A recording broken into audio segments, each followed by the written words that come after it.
to episode 123 of Checkpoint Chat, as Matthew said it earlier today. I've waited all day for this. all my life. My name is Alessandro Barbosa. That's Matthew Figuera, who's learned how to count today. This is the education lesson. We've only started the podcast and done 122 episodes to get to this point. A, B, C. It's easy as 1, 2, 3. Join us again in like 1,200 and whatever episodes for 1, 2, 3, 4. That's still a while away. Oh my gosh, yeah. And then when you got to get to 1, 2, 3, 4, 5, that's even wow. Welcome we might not be alive by then. Episode 1, 2, 3, 4. We kept this going just to get here. We can retire now. Okay, it won't be that long. It'll be like, okay, actually it'll be a long time. Like it's a long years. time. If you're doing it weekly, like the math behind it. 10, 20, yeah, it's like 25 I mean, years, if maybe. you're doing weekly, the max, if you hit every weekend in the year, the max you do a year is 52. So we can halve this time by literally just recording more episodes every... Yeah, let's do a 10-minute episode every day. Okay, dude. Even then, 365 to get to 1,000 would take 4 years. Shit. It would take a long time. Let's not do that. Let's just carry on till 1,000. I am enjoying your Nibel and Ori plushie just in the background there. Can I tell you? Let me just look at my background. Yeah, please ignore my background because it's just Nibel and the plushie. Oh, you can't see to the right. My right. Yeah, there's chaos going on. I suppose and behind me. Because we have a little nook basically, like a little reading nook. With a cupboard underneath it. Is there a cupboard there? There's not a cupboard, like storage space, I guess. But the storage space gets damp, and it's been fixed like 2 or 3 times, but it just keeps getting damp. So, Tom, our landlord, was down here earlier this week with Kathy, the lady who does stuff around the house. God, I thought you were going to say Zelda, our other landlord. The other landlord. Yes, with his wife Zelda, the other landlord. And they just pulled it up. And Lenska actually said, was it this morning or yesterday? She's like, why have we just never put that stuff back? I'm like, I don't know. I wasn't sure if we put it back and then she rocks up and then like she does the job. So I was like, whatever, I just left it. And now Lenska's like, I'm just going to do it now. Fair enough. I mean, eventually you just get so mad at it. I can see Lenska moving Nabel. Ori's just on the floor now. Look at Nabel. So cute. So round. Nabel's very round. Imagine a whole platformer where you played as Nabel. I think it'd be so far slow. less like nimble, but I really could have like cool attacks where like he could like curl up in a ball and like destroy barriers and stuff like that. Could bounce, cause earthquakes. I mean, I haven't played Will of the Wisps yet, so I don't know if he can do that. There are a lot of good games you have not played this year. Listen, I saw yesterday that there's a patch. I guess it's part of news, but I mean it's. But Will of the Wisps is getting a patch on Series X. Where it's 4K, 120 frames per second, and I'm like, man, I would pay 12,000 rand for a Series X to play it like that. Or you could just play it on PC and get that anyway. The thing about PC is I could definitely do that. I could definitely hook it up to my TV and whatever. But HDR is so fucking shit on PC. It irritates me to no end. Listen. It would take me about an hour just to get it all set up the way a console would do it in like 10 seconds. This is why consoles will never die. And you do have a beautiful TV, which deserves... Exactly, and I want to play Ori on that beautiful TV at the beautiful 100... Oh, also, I can't play 120 hertz on my TV from my PC because it needs a new graphics card. Okay, that's cool. It needs HDMI 2.1, so... Because that's your excuse for Ori. What about a Final Fantasy VII Remake? I'm busy playing it, god damn it. All right, I could talk about that, but I've only played like... Oh, that's fine. I don't know. I'm only at my apartment now, so I'm underneath the pizza that is Midgar. Oh, it's so good. Well, yeah, we'll get to that. What a game, yeah. What a good game. What a pretty game as well. My goodness. So pretty. But when you told me, like, I think it's something that might be worth waiting to play on PS5. I was like, you don't need to. The game. No, you see, then I saw that there were like no patches for it, so I'm like, they are definitely not patching this for PS5. So, but even if they did, I'm like, on PS4 it runs so nicely anyway. Like they could do better textures and maybe better effects, but they don't need to. Well, the way backwards compatibility has worked for the PlayStation 5, according to all the reviews that came out yesterday, is basically like any game that has an unlocked frame rate just like gets pushed to like 60 because obviously it has more horsepower. But like if you have a game that doesn't have an unlocked frame rate, nothing happens. So Bloodborne is still stuck at 30. No, why? Final Fantasy 7 will still be stuck at 30 because there's no. But like if you play Final Fantasy 15 on its 1080p performance mode, then yes, you'll get 60 at 1080p. Is Final Fantasy 7 Remake at 30? I thought it looked a lot smoother than 30. No, it's 30. Is it 30? I swear to God, it's like a locked 30. And that's what, again, this is why it feels so smooth. Like 30 frames per second is not bad. When it's locked perfect, it's just as good. Just as good. My dogs are having a nice... I can't hear a thing, so it's fine. Don't worry. Oh, can't you? Okay, fantastic. Because I have one dog literally outside the window here that is just having... the howl of their life right now. On my side, they're like, listen, Remake is 60 frames per second. What are you talking about? They're taking offense. They're also like, Final Fantasy 8 is the best one. And I'm just like, no, no, it's not. Did Darren train these dogs? I know. He came here once and he taught them all these bad habits. He whispered lies into their ears. Final Fantasy 8 is the best game. My goodness, they're so loud. It's so funny because eventually they just stop. Like, there's so much noise and then eventually it just cuts. Like, one of them stops and they're all like, oh. The chain of command is broken. Yeah. There we go. Done. Well, there we go. They're done. They've had their say. Fucking real. I mean, do your tortoises make this much noise? No. I should just get tortoises. They really do. When they're getting freaky, they're very noisy. Let me tell you. And it's disturbing. I did enjoy your TikTok about them getting freaky. Very good. You couldn't hear the freakiness over the beautiful soundtrack. I could hear the like the sort of like disdain in your look. You were just like, I was like, why? I'm trying to work here. I've got work emails. I'm busy typing up were stuff. you really working? You were just copy-pasting lines of text. You had a very serious look on your face there. To make it look like I was working hard. Okay. Follow Matthew Figueroa or Hairy Knees on TikTok for the good content. Hairy Knees _ because some asshole took Hairy Knees and they don't even post. Really?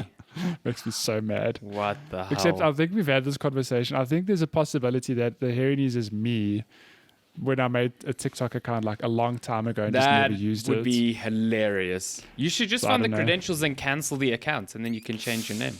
I don't know. It's so much work. I like the _. It gives so much work. Edge. It's really not. It gives me an edge.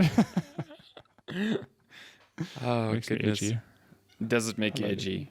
No, it doesn't. Let's check one chat. Talk about fornicating tortoises and video games.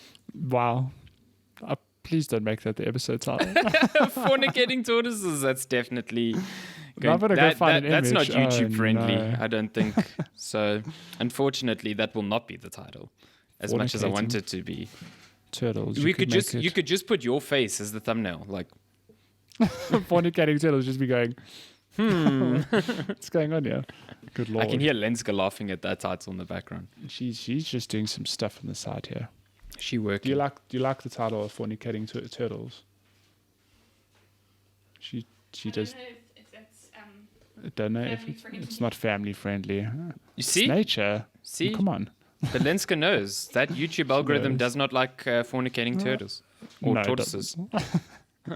Sure, we'll talk about the episode name some other time. Let's Video talk games. about something more important at the moment. So the reason the episode is slightly delayed this Monday is because Matthew and I have been playing Assassin's Creed Valhalla, Viking Simulator 2020.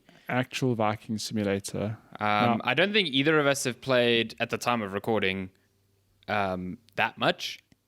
So no, I've played about 3 hours, which I is played around 2 to 3 hours. As we know, in Assassin's Creed games, is like it's literally drop in nothing. The ocean. It's like nothing. I The might as well title have card just hasn't even watched- appeared yet. the title screen hasn't. Actually, it hasn't. Has it appeared? It hasn't. You're right. In Origin, was it Origins? Yeah, Origins. It appeared like 5 hours in, and I was like, "Oh right, that hasn't appeared yet." So you're right. I haven't seen the title screen. So these are really some really, really, really light impressions on like 2-3 hours, like we said. But I feel like the game gets you going pretty quickly. It doesn't really waste time. Yeah. But I'm going to come out and say that this is mind blowing to like everyone, me included. I've never played an Assassin's Creed game before. That is fucking shocking. I don't know why, because from the very original Assassin's Creed through to all of the editions and versions that came out after, I've just never felt compelled to play them. In fact, the only one I really felt compelled to play is Odyssey, and to this day, I just have not got around to it. I own Origins, watched Lenska play it a bit. I was like, damn, What a game. This looks like a good time. Origins is so good. Oh my god. So I'm like, you know what? I'm just gonna play some Valhalla because now I don't have a choice. It's a review game. Yeah. I mean, you have a choice. You don't have choice. Ubisoft holding a gun to your head. Yeah, but we don't tell our listeners about the gun you're holding to my head. You're like, you will play this so I can talk to someone about it. Okay, fine. I think playing this as your first Assassin's Creed will make going back to even Origins and Odyssey, it will make them difficult to go back to. Because obviously from Origins onwards, they turned into full-on RPGs. Before then, they were action-adventure games with some light sprinkling of RPG elements, you know. These are, I mean, Origins felt like I was playing The Witcher. Odyssey, the very little I played was just like that times 100. I felt Odyssey was far too big, like far too much stuff. I think as good as Odyssey is, like there's no doubt that it's a good Assassin's Creed, but I think the general consensus across the board is that there's a lot to do. Too much. So much to do. On the level of, I consider The Witcher 3, as good as it is, there's a lot of side stuff that you can... Also too much. You know, it's way too much. Yeah. So I think Odyssey is that and more maybe. And that's why, if I'm not mistaken, I might be talking out of turn here, but Ashraf Ismail, who actually left Assassin's Creed Valhalla because of some misconduct allegations against him. You can go back a few episodes to hear about those. But when he still was on the project, he spoke about how Valhalla will be slightly smaller and more focused. And I was like, yes, that sounds fantastic. Look, if you're the sort of person who does enjoy the open world of The Witcher 3 and Odyssey, you might be a bit disappointed, but I don't think that's to say this game's shorter. Look, I think overall there's maybe less content, but the fact that it might be more focused, more honed in, I don't think that's a bad thing. I mean, even just so in the first 2-3 hours, I haven't made it to England yet. I don't know if you have. No. I'm still starting so we're still in Norway and still in like the like frozen little islands where these little like different camps of Vikings are, and the small piece of land where your homestead is I mean, I say it's small, but like you can take a horse and ride around it, and there's a lot of places to visit and mountains to climb and side activities to find. So, and that's just one small area. So I think there's definitely that if you're craving that, but I do feel like there's not 10 million things trying to draw my attention around every corner, so I can focus on going to one area or one waypoint and doing the what are they called, the small little side quests, world events, which are pretty cool. World events, I think. There's world events, there's artifacts. There's like a little, your map's got, it's actually it's like a light smattering of destinations, which I don't like. We can't say that that's how the whole game is, because I don't know what England's like. I don't know if the map might be littered with a ton of side quests or whatever. But at the moment, the starting area feels like it eases you into the world, which is really cool. It is like, yeah. No. So I want to know like your map. So we're playing on different exploration modes. Yeah.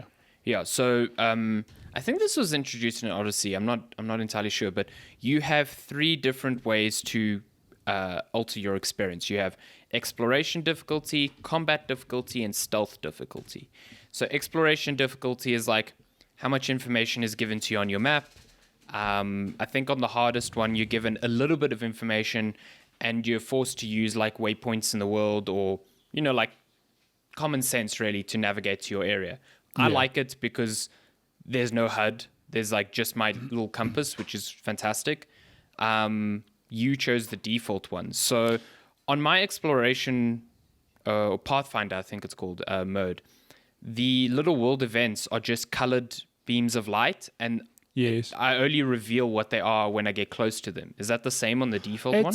So when you say the little beams of light, can you pull up your map and look at it, and you can see there's like a blue dot or a yellow dot, for example? Yes, I can see the yellow dots, but it still doesn't tell me what it is.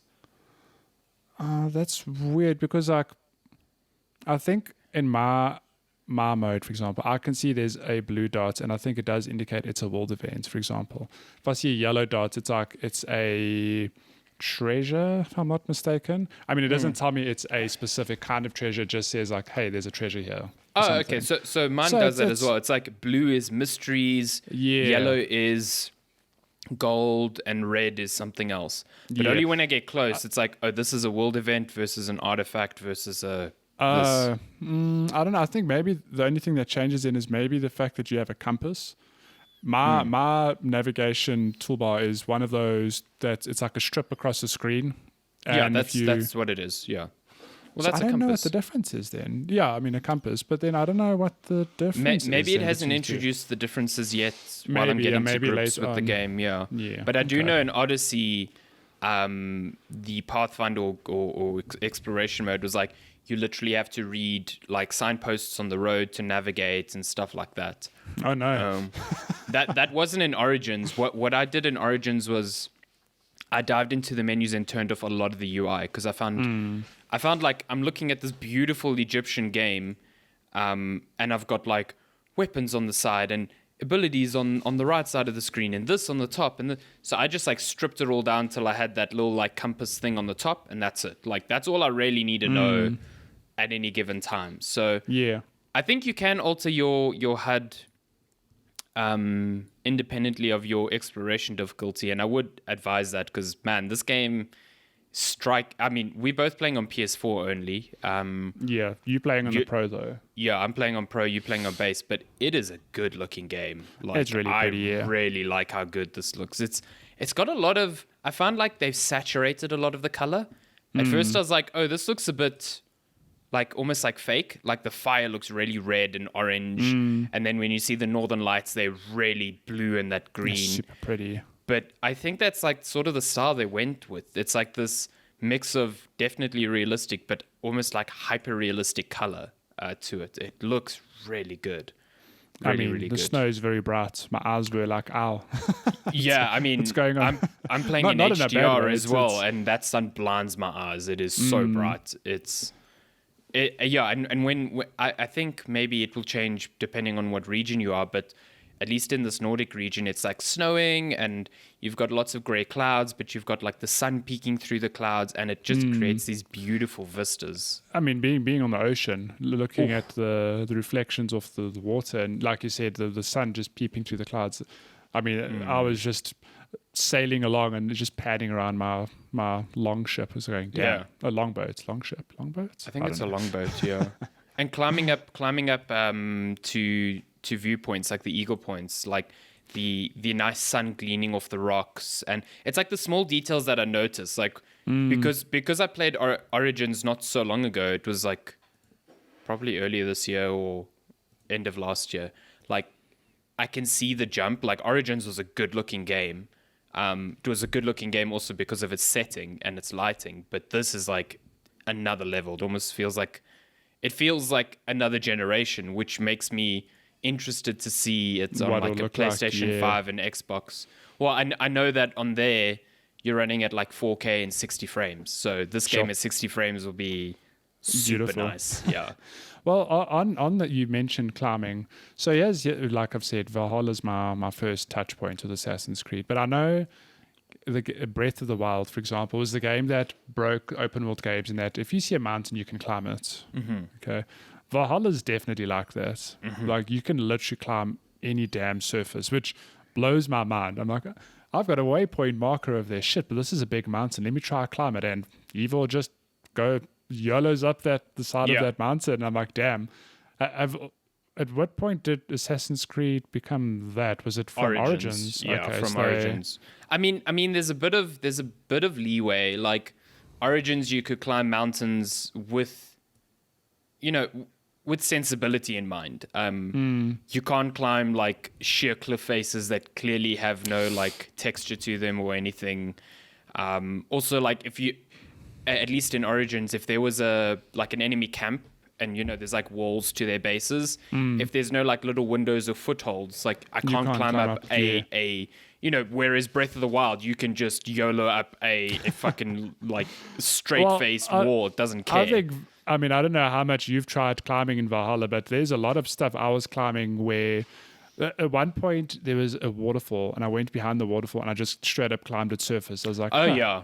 I don't know if that's possible in real life. I do feel like Valhalla, and I think this was also Odyssey also like extended that leeway a little bit. But Valhalla you can climb like anything. The only thing I found is there was one point in the map where like it was a golden point or a waypoint marker.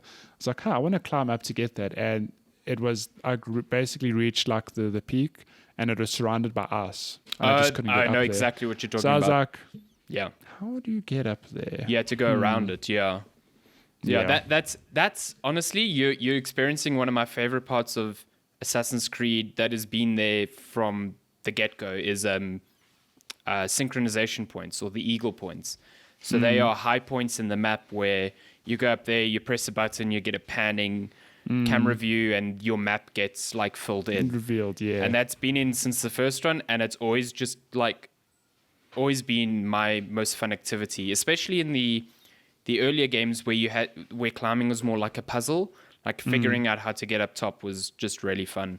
Although I don't know if it's because Eivor, at least where we are now, isn't an assassin yet, but man, she cannot figure out how to like gracefully jump off of those eagle points. There's no like haystack for me to jump into, or there's just water, and it's like. But on this cliff that we're talking about, there was nothing. So I just YOLO'd into the snow, and I nearly died. I don't know if I misunderstood where I needed to jump or something.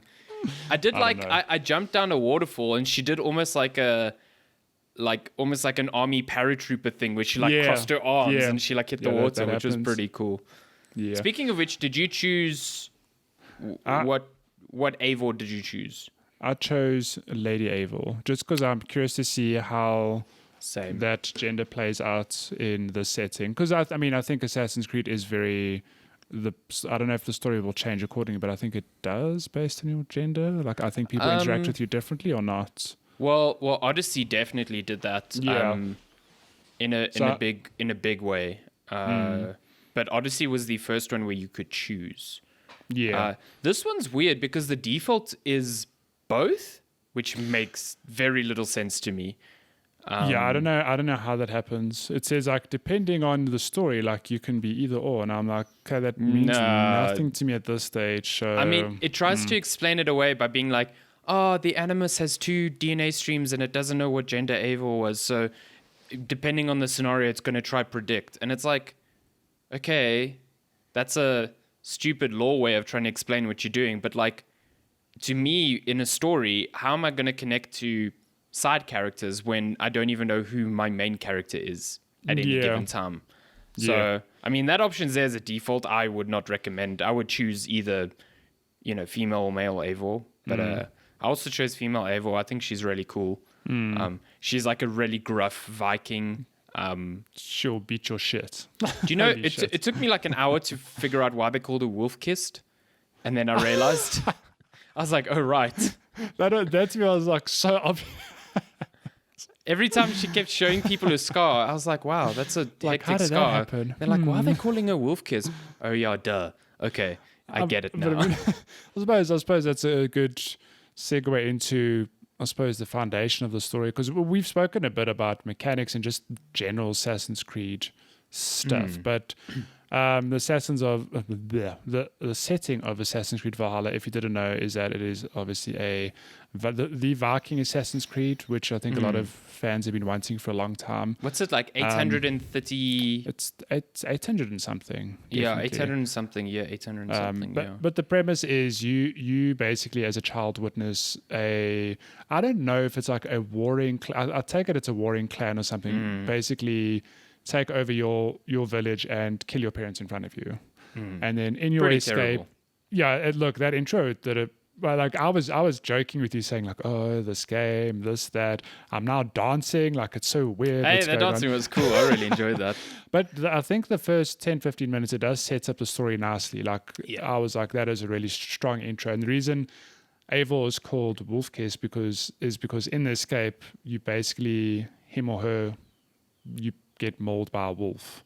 Yeah. And you have this very nasty scar on your neck. Yeah, you make this scream and the wolf is just like, cool, I'm not fucking with that anymore. Yeah, and then the story basically just yeets you like 17 years into the future, yeah. And at this point, Eivor she's still part of the same sort of village, leading her own crew, and that's basically the story picks up. Still trying to take revenge on the she's trying to take revenge on the Viking who. But so the reason she's so pissed off is because the Viking told her that if you yield, I'll spare your people. So her dad yielded, and the dude didn't spare her people. So, and then killed her mother. It was like pretty gruesome, and then killed her mother. So it's quite like there's motive there, and that's where the story picks up as an adult Eivor. And like we said, you get to choose male, female, and you just go about your day-to-day business in a very frosty Norway, which is the opening chapter, I guess, before you end up in England. Very frosty. I mean, if you're in water for too long, you'll die. That's how frosty it is. It's I don't like how people in this game even get into the water. Yeah, it's real cold, man. It's real. I felt really bad for that horse at the beginning that just got up on the ice and just fell in that water. Just fell. Rip horse. I was also like, rip. I know you're a digital horse, but rip.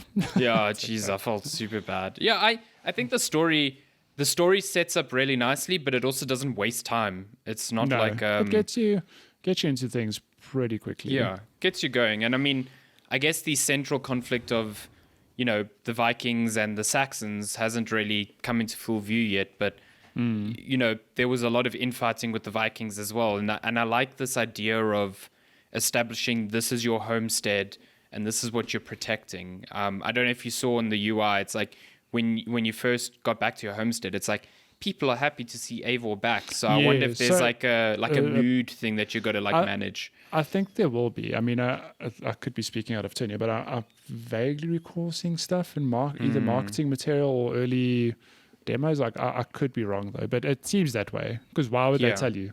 Like they're happy to see you. Eivor, they're happy to see you. Man, hey, that's nice. There's also loads of activities to do in your at least right now in my homestead. Which are really cool. There's a drinking game, which is you ridiculous. and I were having such a laugh yesterday because I think I was saying all the mini games. It's like it's our modern day youth, but in a Viking setting, basically. It's really good. So there's a straight up drinking game where you have to outdrink your opponents. As Vikings do. Who can handle their alcohol better than the other. Who can take their mead better. There's a mini game called Flight. I think it's flighting. Yeah, flighting. Yeah, which is basically a rap battle. Epic rap battles of history. It's like a rap battle in the year 900 or 800, whatever this year said. It's so good. Yeah, where your opponent starts off and has like a line, whatever, and then you have to obviously follow up. But as this tutorial Flight tells you, it's like you have to pick. You get presented with 3 options. You have to pick what fits or what responds best to what your opponent gave you. So what is the cadence of your words? Does it rhyme? That sort of thing. And it's and very also clever. fitting theme, yeah. Yeah, and it follows the theme. Yeah. I was like, what is this game? This is incredible. The theme one was the one that caught me out because the teacher at the time was being really silly, and I basically replied with a threat to kill him, and he was like, wow, you really misunderstood what I was saying there. Yeah. Just quite funny. So, I mean, I presume these are the basis, or this is the basis for these mini games further along in the story.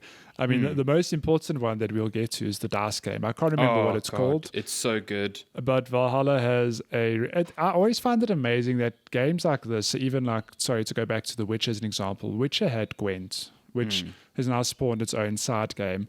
A lot of Final Fantasies, for example, in my experience, have a side game which is like a game in itself that's worth putting time into. Really?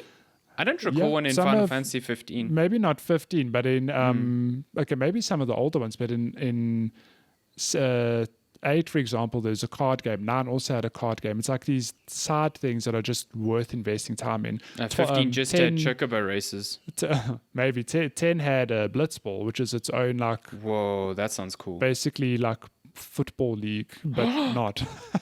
Is this why everyone says 10 is the best Final Fantasy because it has football? It's got fake football. Fantastic. But now, so sorry, those are my touch points. Valhalla has a game like that. I don't know the name off the top of my head, but it's basically a dice game. And you and I were messaging. You and I were actually playing more or less at the same pace last night. We were, it was just quite interesting. Then. But then we both played the dice game more or less at the same time. And I was telling you that when they explain it, like any game, it seems so complicated. They're like, hey, you've got these dice, and then there's all these symbols, and you've got these god favors, and you're like, this is a lot to take in. But I kid you not, like 2 turns in, I was like, oh, it's actually very straightforward, and it's really fun. Yeah, it's a great little game. It took me a while to figure out that the dice with the like little border, that's what was giving you god favors and stuff like that. But I think it's like visualized in such a way, like the turns are visualized in such a way that you can see what's happening. Yeah. It's a really cool little dice game. Like I never got into Gwent in The Witcher 3. I really like the standalone game a lot. And I think I didn't get into it in The Witcher 3 because you had to find cards. This dice game is not like that. It's like you don't need to find specific dice. You know what I mean? I think the only thing you'll find in this game is your God ability. Yeah, I think so too. Because I imagine it's a cool game. Yeah, it's a really very cool. game. I think the hook of this game is that, I don't know, I could be wrong, but you probably go to different villages in future and there'll be different god boons to like win from the person you play against. 100%. Yeah, I definitely see that as the like setup for this is everywhere and this is what you play for. Yeah. Yeah, so I can see myself putting time into this game alone. Yeah, so there's drinking game, there's rap battles, there's dice game. There's also like, you've got your merchants and whatever. You've got a merchant that can give you tattoos, which is really cool. And you can... there was one little side mission where the reward was a new tattoo design, which is dope. Like I can get tons of tattoos. That's awesome.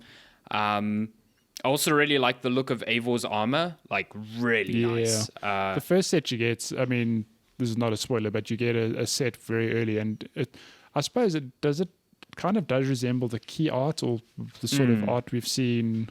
In marketing material, and it looks really cool. What's really cool about Assassin's Creed fashion is that it always kind of harkens back to like a singular motif. Like, I mean, if you look at the old games, it was always like, okay, this guy's got a hood and he's got some white and red on him. Like Ezio had that, Altair had that, all of them had that.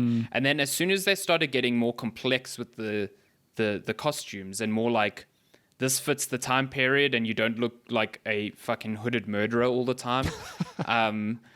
Like they had to get inventive with how you looked. So like Origins is really good because you wear very little clothing, but you've got like a hood to protect you from the sun, but you've got that red sash.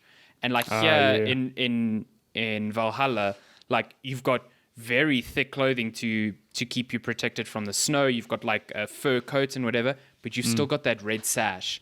And it's like that's the touch point, that's the motif, and it just looks really good. I think it's a cool design. Well, speaking of on that, the whole Assassin's Creed theme, have you met... I'm terrible with character names now. The Northern people, not yet. No, not the Northern people. What have you done story-wise? Have you just been messing around in the hub? Yeah, basically? So I was messing around a bunch in the hub yesterday, and then I did all the like side quests there that I needed to do, and then I visited was it the Sage? that lady in the hut. Yeah. And that's all I've done. I haven't gone back to speak to the king yet. Yeah. Okay, so you don't have an assassin's blade or anything yet? No. I don't have any of that. I know that's coming because they're like, oh, there's visitors from the north. I'm like, okay, I know what that is. Yeah, because I was like, despite not knowing anything about Assassin's Creed games, purely because I've never played them, I'm like, I can kind of get why assassins existed in, the original Assassin's Creed, like in Italy and all these places, these... like during the Crusades. Yeah, during the Crusade. But then so I don't know Origins and I don't know Odyssey, but I was like, I don't know, like a Viking assassin just seems so, like I can't put my finger on it, but I've seen the connection. I'm like, oh, like this is how they're introducing it. And I'm curious to see how the story unfolds in that regard, because it is like, I may not know a lot about Assassin's Creed, but I know it's all wrapped up by the Animus and like DNA strands and like that this stuff whole... is far less important to focus on. No, really. I know it's far less important, but I know there's kind of this through line of like you following like this lineage of assassins. Like that's really it at a top level view. But I was like, I don't know, like Vikings in media or just in history have always been portrayed as like, they're just big, strong warriors. Like I can't imagine sneaking around, whatever. But I'm interested to see how the story, like the Assassin's Creed story, touches on this part of history. I mean, the thing I'm excited for that I haven't got to yet, but that I've seen in the marketing is they've brought back a lot of elements that made older Assassin's Creed games, like my favorite, that were removed in Origins and Odyssey. So, I mean, you've seen the thing where if you crouch in high bushes, you're hidden, right? In Origins and Odyssey, that was the only way to hide. You couldn't like blend into a crowd, for example, or whatever. So they've brought that back here, which they call social stealth, which I absolutely love. It was introduced in Assassin's Creed 2, where you can, a group of people, you blend in. Yeah, it's really cool. So I'm super glad that they brought that back, and they've also made stealth kills instant, because in Origins and Odyssey, you had to have a certain level of your hidden blade. Otherwise, it would do some damage and that was really annoying. So here, it's like you can just stealth through everything. So it's those little touches that I'm really keen to get stuck into, and it's why I put the combat difficulty on hard, because I want the game to stress my stealth ability. Like that's how I like playing Assassin's Creed games. So. Yeah. Well, it's interesting. So you put your combat on hard, but there was actually a stealth setting as well. So I didn't want to put the stealth on hard because I find that stuff really artificial. It's like, the guy can detect me from like fucking miles away or stuff like that. The dude uses the force to sense your presence. Like, how? No, exactly. I want the stealth to test me, but like I don't want the combat to be easy enough where if I get detected, then I can just brute my way out of it. Like, if I get detected, I want there to be like a consequence to that. So that's why I put the combat on hard. Well, I mean, I suppose you could talk about the combat a bit. That for me, I mean, and it's not me criticizing the game. It's more that I've been spoiled with other games that I prefer the combat. So like, if I think of the God of War, which interesting enough, Norse setting, I'm quite chuffed to have another game set in the Norse world with an axe, and like there's mentions of Odin and Valhalla and Helheim, all these places which I do want to learn more of. Can't wait till Kratos arrives in the end credits. I sincerely hope there's like a God of War. Listen, Hades let me down. There's no Kratos reference anywhere that I can see. Unbelievable. If they have a I don't know, like a Leviathan, imagine there was axe, just a line of Zeus just being like, I had this son. He was so disrespectful. He went off to the Norse world. Like that would have been great. Yeah, come on, Supergiant. That's like a missed opportunity. But anyways, what I was getting at is that in terms of combat, when I think of really good games that have really good combat, I do think of God of War. Or like God of War for me was a perfect thing of the combat is not like overly complex, but it's complex enough that it's somewhat complex, but it's not overly complex that no one can pick up the game and just know how to play it. Yes. But then I also think of games like Bloodborne and Dark Souls, which have me very spoiled for choice with combat. How dare you really bring good. up the best game on the PS4? The combat in those games is really fluid, Like weapons feel good and motion just feels solid. Maybe it's an Assassin's Creed thing, but it feels somewhat more static to me, if that makes sense. No, I agree. Which I suppose maybe it means you have to be a bit more strategic, but it doesn't flow as nicely as I'd like it to. Yeah, it almost feels like, to me, everything's delayed. Like, there's I like hit a a very button and there's delay, there's like a molasses feel to the combat. And to be fair, that's been there since Origins and Odyssey. Like, I feel like they went in this direction of trying to make the combat. I mean, it's easy to say the combat is more Souls-like, and that's not to say it's Souls-like in difficulty. It's just in the makeup. It's like you've got light, heavy attacks. You lock onto enemies. You dodge and you parry. In this one, you even have a stamina bar, which is new. Is that new? Okay. Yeah, that's completely new. I do want to touch on that as well at some stage. The stamina bar, we'll chat about it, but I think it's a really clever thing. But yeah, it just feels like I'm often just mashing on a button and like hoping for that animation to end. It doesn't feel as fluid either way, so it's fine. Like, there's nothing wrong with the combat. So like I say, it's not me criticizing the game. It's just I'm spoiled where I'm like, this isn't Bloodborne. This isn't God of War. Like, those to me are just standout examples of combat that I really enjoyed. I do like the thing where you can. So they've also got like so you can equip weapons. You've got two, like main hand and secondary hand. But you can equip an axe in each of them. You can equip a shield in your main hand, and that changes your combat. I think there's a lot of stuff that, as the game progresses, there's a lot of variations that you can do. And there's also like cool little chains in combat that you can initiate to break defenses. Like, it feels very satisfying to do like a light attack and then a heavy attack that breaks an enemy shield and staggers them. Like, that feels awesome. But yeah, I don't know. It just... Right now, like, maybe there's something that needs to click with it, because it's not my preferred way of playing right now. Well, just to go back to the stamina bar, I do like how that functions. So I'm glad you pointed out that didn't exist before, because I didn't know that. But basically, if you use an attack where it's light or heavy, you use stamina. And when you dodge, you also use some stamina. However, if you connect a light attack, you gain stamina. Yes.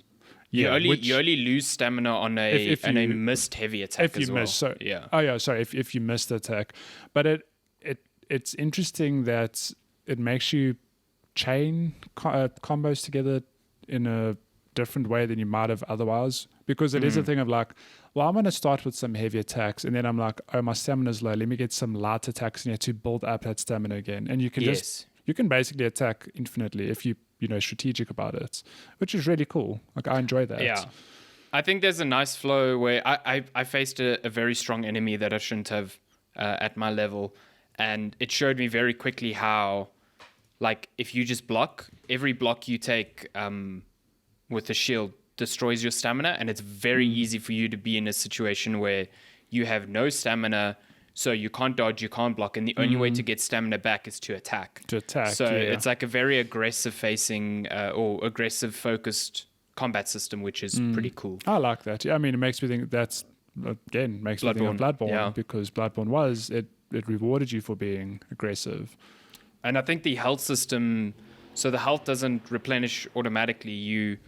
You can pick up healing items that create like a ration berries that you can use. Yeah, you pick up berries. Yeah. I wish that worked like that in real life. The best healing item in the world. And I assume you'll create more pockets for more rations, because right now I can only keep one at a time. Yeah. But I think on hard, the combat is suitably like challenging. Like, the two bosses I faced were like hard. And also the bosses have a stamina meter, which you can break by parrying, which... I feel like, we've played two games like this now, Sekiro and Fallen Order, but it doesn't feel like those two. It doesn't feel like that's a focus, put it that way.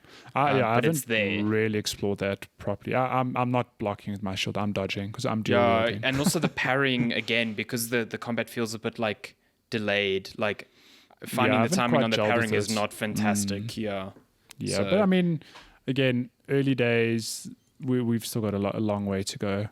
I rate that 60 frame per second mode. That will make the parrying a lot smoother. Yeah, I mean, look, the performance on the base PS4 is fine, but I don't know how your frame rate is in the PS4 Pro. It's good. Is it good? It's solid. It's like it's a 30, but it's so far it's rock solid. So it feels smooth, and the game looks good. So I'm happy with that. I must say, It does make my PS4 super loud, but yeah. Mine too, join the club. I must say, every time I start a game on my base PS4, I'm like, oof. Like, because I mean, I've got a really nice PC. I play 120 frames, 144 frames, the good stuff, whatever. So when I go back to PS4, I'm like I can feel these load. Like the first thing I told you is like the load times in this game are painful. But yeah, so I didn't know what you meant when you were like, oh, even for conversations. I'm like, what is he talking about? So I should clarify. When the game started, it was weird because that opening area, like you start off in a room, then you go and you open a door, and there's like a 4-second delay, and I was like, but I've just loaded into this room. Like, why is there this delay? Then I walk a bit, then you can see it triggered a conversation, like the camera's going to pan, but there's like a 2-3 second delay. And I did notice that. Yeah. So it started like that, but then I can say through the rest of the game, I haven't felt that at all. Well, you see, so I thought you were talking about, because when I got to my homestead, every time I spoke to a character, there was a brief black screen, a brief loading screen, and then only the talking. I was like, oh, that's weird. Like, why doesn't it just transition straight into the dialogue? So yeah. SSDs, man, can't wait. What a time to be alive. I don't know if this is me just being impatient. Like, come on, man, I need that fast storage on the next gen consoles. But I can say that initially that was where I felt it in the starting area. There was like weird delays. I was like, oh, that's not great. But what I was getting at is that the performance on the base PS4 is functional. So although I'm coming from PC, whenever I start a game in PS4, I'm like, oof, like I can see the age here. But after my 2-3 hours, it was fine. Like that was my reference point, and it plays absolutely fine. So I think performance wise, from my few hours, I've no complaints yet. I wait to see when I get to a bigger city or something like that. But I mean, new consoles have the patches for free, and apparently it's really good on there. So I think when the embargo lifts, we'll see more Digital Foundry style stuff, analysis. But it's good. Listen, I think about 2 hours into Watch Dogs, I was super bored. Watch Dogs Legions. I'm having the exact opposite effect here. Like it actually hit me yesterday. I was like, I am enjoying this far, far more than I was Watch Dogs as a sandbox. So I'm very happy to keep playing. Yeah, I can tell you, like, I mean, again, these are just very early impressions, but I'm very keen to go back and play more. Like, I think those opening 3 hours were enough for me to be like, although I haven't really done side quests, anything, I've just been doing my own thing, but it's enough for me to go, like I want to keep exploring this world. I want to level up, get different weapons, and like I said, I want to see how, like, why is this an Assassin's Creed game and not just some Viking game, So I'm pretty sure by Monday when this episode goes up, I would have played a lot more. So I'll be listening back to this and being like, man, either I'll be like, yeah, this got really good, or fuck, that opening was real good, another game's shit. But I highly doubt that. Like, I mean, Origins had a really slow start, and it grew into that start. And I feel like this has just got a super strong start from the get-go. I think, the start is pretty solid. Come Monday, you quote retweet the episode like, man, ignore this video. This game's terrible. Shit. Yeah. Nah, I don't think that's the case. I think if you're going to pick a Ubisoft sandbox, for your holiday or for your new console, I would definitely right now, even based on the little I've played, recommend this over Watch Dogs Legion, which I found very boring. So just on that, why would Ubisoft release? I know they're two different games, but they're two open world Ubisoft games. Why would you release Watch Dogs Legion and then Valhalla like? Who the fuck knows? After? I would. That's not something I would do. Yeah, I did not make that connection until you told me yesterday. Like, I'm enjoying this more than Legion. I was like, why did they do that? Two massive sandboxes. And Valhalla would have released like a week off of Cyberpunk 2077 as well. Outside of its delay. That delay is going to do this game some massive favors. Huge favors. I think that was... I mean, Ubisoft didn't plan for that, but I think it's super, super good. I can tell you, the Ubisoft team breathed a massive sigh of relief. Yeah, I definitely think so. All we need now is for Rockstar to come up like GTA 6 out on November 9th. Just shadow dropping a new GTA. People are like, oh no. My goodness. Yeah, but that's Valhalla, I guess. Yeah, Valhalla. We'll play more of that and we'll report back after more hours. What else have you... I haven't really been playing much else this week, so it's all you, homie. It's all me. Well, look, I don't want to get into it until I've finished the game, but I can tell you that I'm playing Pikmin 3. So, man, this game, I played about 8 hours, maybe 9 hours this week. Also, your first Pikmin game ever. My first Pikmin game, and my only touch point with Pikmin is, sorry to say, Super Smash Brothers, because I've never played Pikmin 1 through 3 before. What's the dude's name? Olimar. Olimar, yeah. And I just know that Pikmin is a game where you are some dude named Olimar on a strange alien planet, and you use these creatures called Pikmin to help you solve puzzles and just get through the game world. And that's really the extent of my knowledge of the game. So when we got a review copy, I was like, I can finally, have a look at this game, check it out. And let me tell you, I did not expect to be having this much fun. I really just thought it's going to be like a lot of Nintendo games are good, but very few of them are like Breath of the Wild good, for example, Odyssey good, where they really stand out. And I don't think Pikmin's on that level, but I would put it high up on, if there were a Nintendo chart of really good Nintendo exclusives. I think, I read this week in doing some research on Pikmin 3 so Pikmin 3 is just a Wii U port. Pikmin 3 Deluxe for the Switch is the Wii U version with some quality of life changes and some additional content. That version sold less than 1 million copies on the Wii U because the Wii U is just a poor performing Nintendo console, and it made me sad because Pikmin 3 is a really good game. Everyone I've seen vouching for it is just like, man, they really wish Pikmin 4 would be made and stuff like that. Yeah, it makes me realize that the Wii really did harm to a lot of games, not because the games are bad, just because the install base was so low. Yeah. And Pikmin 3, for all intents and purposes, is a really damn good game. So I'm super happy that someone at Nintendo greenlit this port to bring it to Switch, and the Switch, it's going to sell a lot more because the Switch is just a Switch and it's got a much bigger install base. Yeah. And I'll definitely share more thoughts once I've wrapped up the game, but I can tell you that I'm really enjoying it. It's a good time.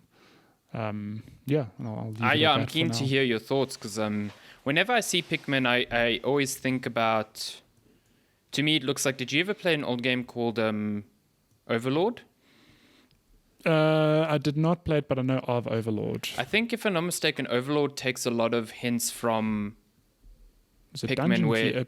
It's like an adventure game because it's like in Overlord you have minions that you control, and they're all color coded, and each one does a different thing. Yeah, Pikmin is similar in that regard, in that you have different colored Pikmin, and they're all good or bad at certain things. Yeah, so Overlord is definitely borrowed from that, so that's why I look at Pikmin and I'm like, man, I really liked Overlord, so I think I might like Pikmin. Yeah, well, look, last thing I'll say about Pikmin is that I always thought, having never watched gameplay, again, my reference point to Super Smash Bros, using Olimar to fight Pikmin at his opponents, I just always thought Pikmin was you play as Olimar and you have to solve puzzles and move through those worlds. Okay, so I don't know what Pikmin 1 and 2 are, but Pikmin 3, you don't control one character. There are 3 characters to control. And it becomes almost like a light RTS, like a real-time strategy game. And there are very light elements of like a sprinkling of Metroidvania. Not that you get not that you get different abilities or anything, but there are certain parts of maps that you can't reach until you have different Pikmin, which incentivizes you to go back and explore older maps. But I'll get into the nitty-gritty of it when I've wrapped it up. I don't think it's a long game. I think it's, from what I've read, 12-ish hours, excluding side content, and I've played about 8 hours, so I'm not too far off, I don't think. Cool. I'm keen to hear your thoughts on that. Yeah. Should we get to game releases? Because there's game releases, or the last so many. Well, it is a new console week coming up. So I didn't know that. Well, it's new console week, sort of, for us. We have one console coming out this week, not the other one. So we're getting a delayed stuff. So we're looking at game and hardware releases between November 7th, and Friday the 13th. Friday the 13th. Yeah, so the first big one, I guess, is November 10th, Xbox Series X, Xbox Series S console launch. That is the one that we will get in South Africa as well. Yeah. So, yeah, if you ordered a Series X or Series S, you're getting a new console this week. How exciting. So exciting. And there's actually stock of a new console. How exciting. Yeah, exactly. Reviews of that came out this week, and I mean, we'll talk about it a bit now, but like there was nothing really surprising in the reviews that I read. It was basically like, this is a really solid console. It does backwards compatibility really well. You know, it is a powerful console. It's fast. You know, Microsoft has addressed all the little things that really annoyed people about the Xbox One. The only problem is it has no big, like, marquee game that it kind of launches with. Because Halo Infinite got delayed.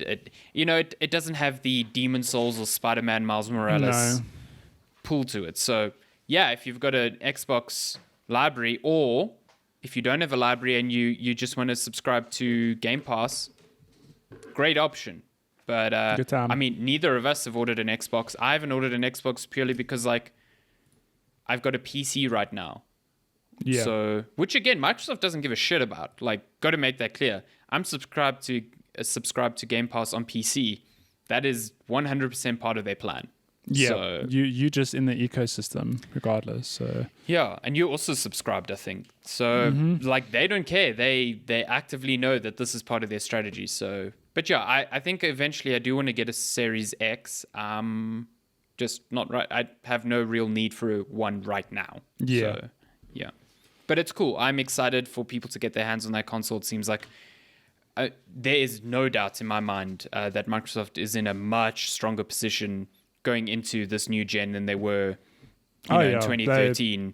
I feel like in 2013, the writing was on the wall for them already. Yeah, they were doing some weird things back then. Yeah, so we'll get to some weird things that Sony's doing real soon. We'll get there. We'll get there. Soon, yeah. Also on November 10th, Bakugan, Champions of Vestroya.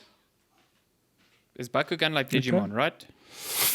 I have no idea. It's some anime stuff. It's not the... Oh, no, that's Beyblade. That's the spinning top one. I don't know what Bakugan is. Beyblade. Or Let it rip. Blade. Beyblade. I mean, you guys can't see, but I can see these eyebrows going. Oh, yeah. Those eyebrows are on overdrive right now. Also on November 10th, 13, you know, the Roman numeral game, 13 remake. They should have launched that on Friday the 13th. They should have. Also, that remake looks bad. 13.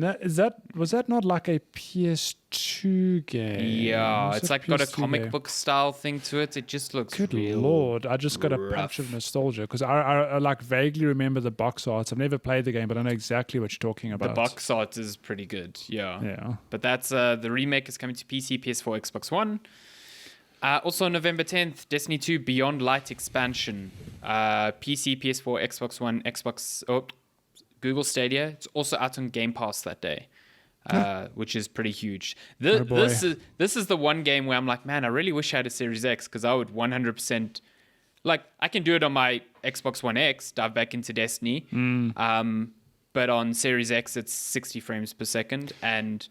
It's only on Game Pass on console, not on PC. On console. Boo. So I'm like, I just want to play more Destiny. Yeah. But I'll get there eventually. Beyond Light looks cool. I think it's really cool that it's on Game Pass because you don't have to pay $40 to, see if this expansion is what gets you back into that Destiny loop. So that's cool. Awesome. My God. Also November 10th, Assassin's Creed Valhalla, PC, PS4, Xbox One, Xbox Series X. It's also coming to PS5 when the PS5 launches on November 12th. Oh, it's also coming to Stadia. So, yeah. On everything. That's cool. I guess we spoke a lot about that, so see previous podcast. Please see. There's a lot on November 10th. So, okay. And until I say otherwise, all of these games on November 10th. Yeah. Got you. So, The Falconeer, PC, Xbox One, and Xbox Series X. This is one of those Xbox exclusives. It wasn't getting great reviews yesterday, so... I know. Yeah. Yeah, it looks pretty. Like it looks like a game. Looks like a really zen sort of game with a bird. But yeah, I don't know. Yes. Proteus coming to Steam Early Access on PC. Fuser, PC, PS4, Xbox One. That's a new Harmonix game. So yeah, I've seen. Is that out? Oh my gosh! Well, it's sort of like Drop Mix, which was their like card-based remix game, just without the need for cards. So it's still like mixing music and trying to find. It looks interesting. It looks like something I'd give a go. You know? Yeah. Less plastic instruments. Hey, don't say nothing bad about Guitar Hero. Those are some good times. Guitar Hero is a good time. What a great time. Guitar Hero 3, best one out there. Devil May Cry 5 Special Edition, PS5, Xbox Series X and S. No PC version for this, which is real annoying. That's wild. This got a trailer this week to show off ray tracing, and man, they're going all in on that. It looks really good. Like, Devil May Cry. Really fucking good. I think you can play the game at 30 frames or 60 frames with ray tracing, and then only the 120 frames mode doesn't support ray tracing. So, yeah. Well, but the ray tracing stuff, it's like reflections and ambient light and lights. It looks real good. Really good. That game by default, never played Devil May Cry 5, but all the videos and gameplay I did see, holy hell, that game was pretty beautiful. I think it's running on the same engine as RE2 and RE3 Remake. Well, that explains a lot, because those games are also very pretty. I don't know. I was super hyped for Devil May Cry 5. Like, I love Devil May Cry, but something about that game just did not click with me. Like, I think I played about half of it, and then I just dropped off, because I was just like, I need to give it another go. You just followed the last part of the name, and you went and you cried. I cried, yes. Yakuza Like a Dragon is getting its Western release, so Yakuza 7. PC, PS4, Xbox One, Xbox Series X and S. PS5 is only coming in March next year, so something to be aware of. This is also out on Game Pass, so big thing there. This looks awesome. I cannot wait to play this game. One day when I'm big and strong, I'll play a Yakuza game, because they look dense. It's this fine line between it's a super serious story and like the world of gangsters in Japan and then it's Japanese soap at the same opera. time it's Japanese soap opera, and there's some weird funny bullshit that goes on. I'm like, I must play this. Like, it's funny because I would never. So I think one of the Yakuzas was free. I think a couple of them have been free on PS Plus over the years. Many of them are on Game Pass now. I think all of them are. Now, Yakuza is something I would not have traditionally recommended to my brother, just because I don't know the games well enough. But he played one of them because it was on Game Pass, and he loved it. Yeah, like, this is a really good game. Yakuza 0, so good. I think that's the general consensus with Yakuza games. If you give it a try, you're like, damn, this is a So this one's different, where it's not like a beat 'em up. It's a role playing game. Like so they've changed it into RPG. a sort of like a turn based game. What I didn't know, if you don't know, you should go read Michael Haim, the homie, his review on GameSpot, real good. So the main character, Ichiban, he, as a kid, played a lot of Dragon Quest. Oh, yeah? So when he sees enemies, he visualizes archetypes onto them. So that's how they get around the nonsense, so role-playing mechanics with like ridiculous moves, which I think is very funny. He's role-playing in real life. Yes. So That's like great. I'm super keen to get into this game. I love like when I look at the role-playing combat, it reminds me a lot of Persona. So I'm like, okay, I'm down. You know, weak points and different abilities, and yeah, I'm super into it. So It's a good time. And this is also like a good starting off point, because this is a whole new cast of characters. Even though it's Yakuza 7, it has no real ties to the previous 6 games, so you can go in fresh, you know what I mean? Ooh. We're still on November 10th. Planet Coaster Console Edition, PS4, PS5, gosh. Xbox One, Xbox Series. Also, Observer System Redo, PC, PS5, Xbox Series X. Then, okay, now we've changed dates finally. In many countries, not the UK, funnily enough, USA, Japan, Canada, Mexico, Australia, New Zealand, South Korea, PlayStation 5 console launch, November 12th. Oh boy. Big. Can't wait. And with that comes so many games. So you've got Spider-Man Miles Morales, PS4 and PS5, Godfall, PC and PS5, Demon Souls, PS5, Sackboy Big Adventure, PS4, PS5, Bug Snacks. It's going to be on PS Plus. It's also on PC, PS4, and PS5. The Pathless, which is made by the same people who did Abzu, which I'm super stoked for. Oh boy. PC, PS4, PS5, also Apple Arcade. Interesting. So that's like the big launch lineup for PS5, and you can see the difference there already. Just like, a lot of them are on PS4, but they're only on Sony consoles. So, you know, that it really makes a captivating case for the PlayStation 5 as a I need this now console. You know what I mean? True. Then November 13th, Rune 2 Decapitation Edition. Okay. That's a choice. That sounds interesting. Definitely a choice there. This is this week. Call of Duty Black Ops Cold War. What? Did not know that was this week. I thought that was later in November. PC, PS4, Xbox One. I'm almost certain it's also Xbox Series X and PS5 editions which you have to pay for. They're not free. Why would all these games launch? I mean, I know it's new console, but this week is ridiculous. That is a lot of games. Kingdom Hearts Melody of Memory. I think this is like the Rhythm Heaven. It's like the rhythm, Kingdom it's a rhythm-based game, yeah. PS4, Xbox One, and Switch, and then Game of the Year, Game & Watch, Super Mario Bros. Oh, listen, that is the so literally Sony, Microsoft, and Sony all have new platforms out this week. That's what we're saying. Forget the PlayStation 5 and the Xbox Series X or Game S. & Watch. Game & Watch is the new platform. Can you put your Xbox or PS5 on your bedside table and let it tell you the time? No. Game & Watch, can you? Yes. Can you put either of them in your pockets and take it with you anywhere? Fucking, you know, you've got two wins right there. PS5, get in the trash. Xbox Series S, get in the trash with it. Get it, yeah. Xbox Series S, go be the speaker at a takeaway place. Oh my god. Game & Watch is here to stay. I've never played Game & Watch in my life. Didn't you win like a little Game & Watch thing at a? I did at an event. I haven't opened it because I don't want to. You want to sell it later. I'm going to pass it down to my little baby children one day. So this is what I grew up gaming with. It'll be like that scene from Pulp Fiction where Christopher Walken is giving baby Bruce Willis the watch. He's like, I carried this Game & Watch in my ass for 8 weeks, and now it is yours.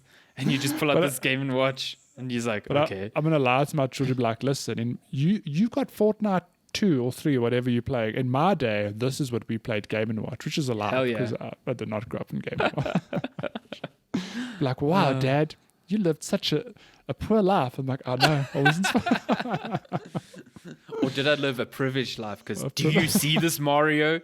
Look at this. Then I'll say, but listen, when I was 32, Nintendo took this Game & Watch and made it better. They released the sequel 32 years later with this cool game called Mario. You think waiting a month for Fortnite 2 is long? Imagine 32 years for Game & Watch 2. I waited 32 years for this. Oh my gosh. Goodness. I won't do that, just for the record. You should, though. You really should. Why? But why? Okay, let's get to some news. Listen. Oh my gosh. I think we're going to stick to a lot of next-gen news because that is really the talk of the week. Because it's the talk of the town. The Xbox Series X and the PS5 got their big review embargoes dropped this week.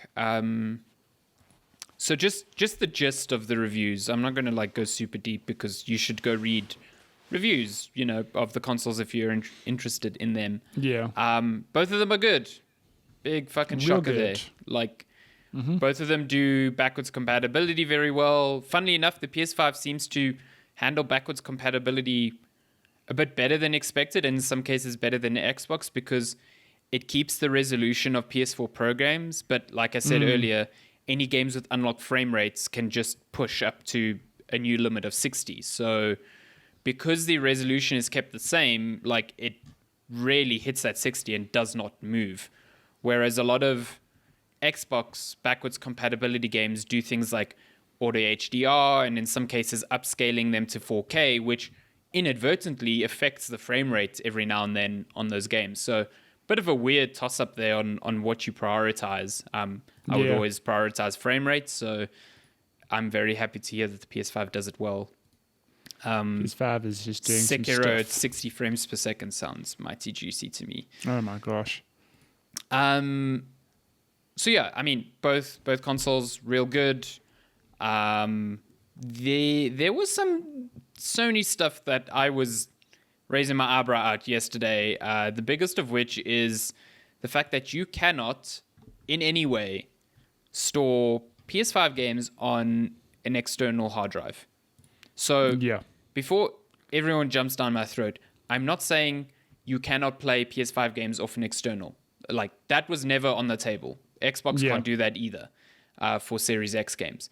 But on Xbox, you can store Series X games on an external and then transfer it back to the internal SSD when you want to play it. You cannot do that on the PlayStation.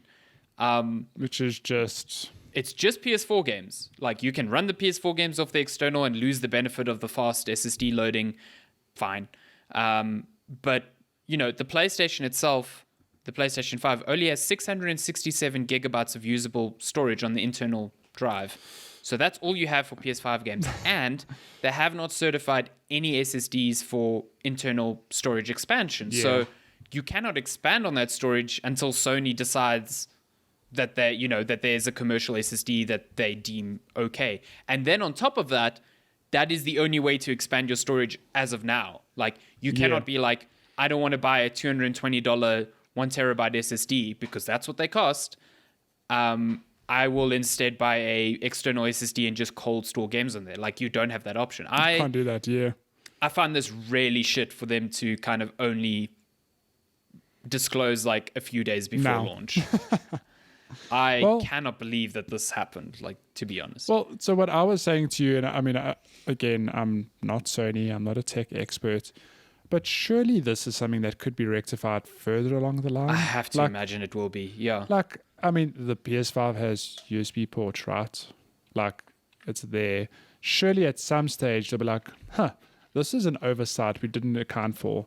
Maybe it would be good to let players store, like, cold store games on an external.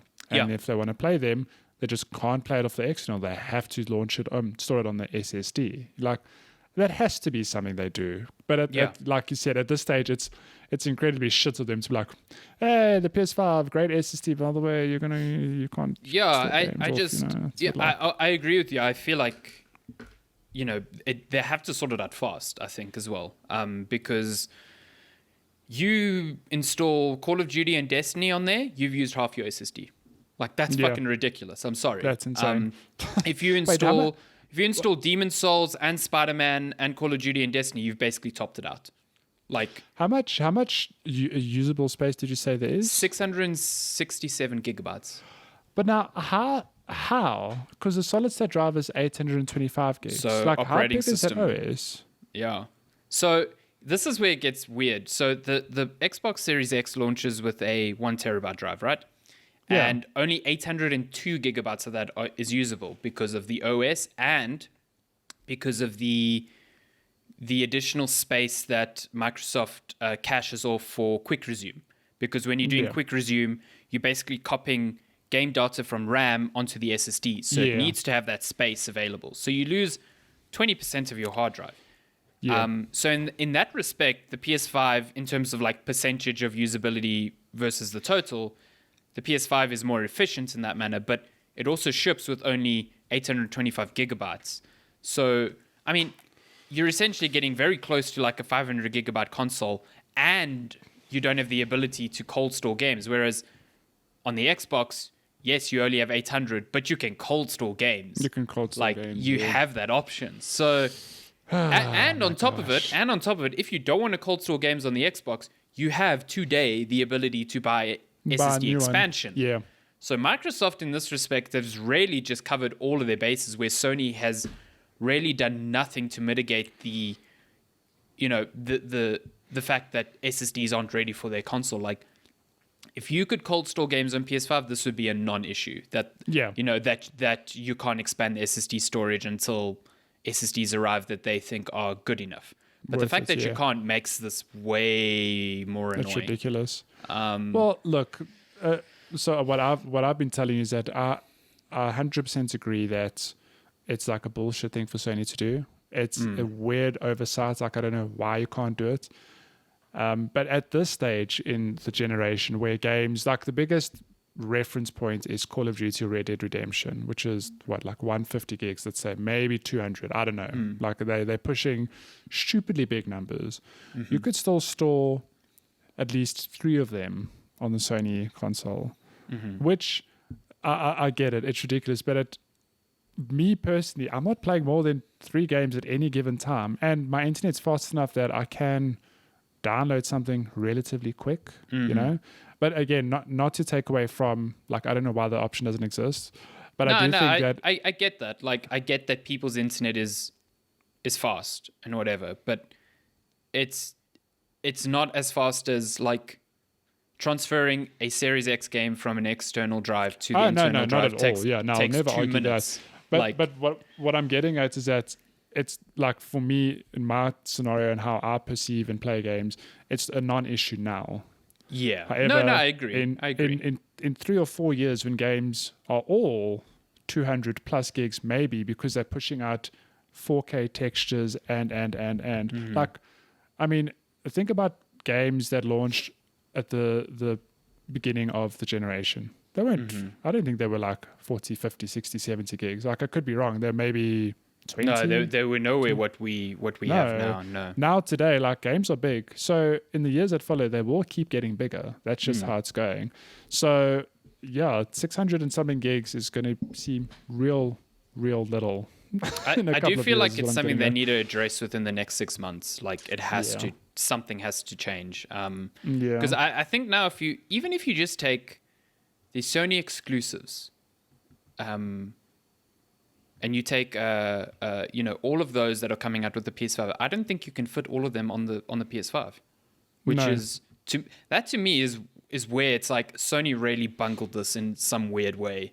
Yeah, and I'm not saying everyone is going to buy every exclusive that launches, but like the fact that it can't even fit its launch exclusives like on the console, without having to uninstall games is, I don't know, it's weird. There's a lot of things on the PS5 that feel a bit half-baked from a technical perspective. Like, you don't have this. According to John Linneman from Digital Foundry, VRR, which is a variable refresh rate, isn't supported yet, which blows my mind because it's an HDMI 2.1 standard. So I feel like that will definitely come online very soon. I don't know why it's not supported yet. That's weird. So, just little things like that. Like, VRR is going to be far less of a concern for the majority of people because it requires a brand new TV to support. So, I get that maybe that's not a priority for them. But, like, as someone who has a TV that supports it, that's a real bummer for me because I'm like, well, it's like buying a PC that can do G-Sync and having a monitor that can do G-Sync and then being told, oh, no, wait, your card has to wait for an update for G-Sync to be enabled. It's like, what the fuck? Like, I just spent money to get this all working and now it's not working. You know what I mean? Yeah. So little things like that are just real annoying. But other than that, PS5 sounds cool. Astro's Playroom getting really good reviews. That I really can't wait to try out their DualSense because I think that controller looks awesome. Miles Morales getting really good reviews. Yep. No, apparently Media doesn't have Demon Souls yet, so curious to see when that arrives. You died. Yeah, you died. So yeah, let's see what else.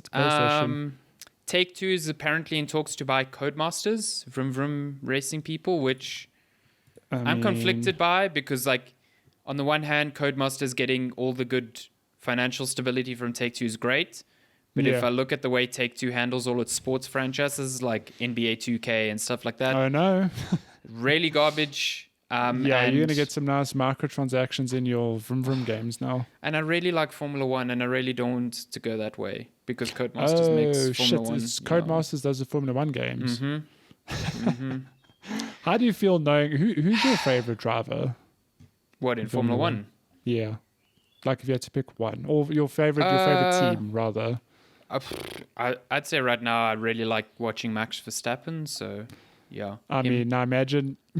He's in a loot box. Formula 1 2022, whatever. He's in a loot box. You don't get to play the dude. You got to buy these packs and hope for the epic drop. I'll be or whatever so sad, man. You see, it just depresses me thinking about it.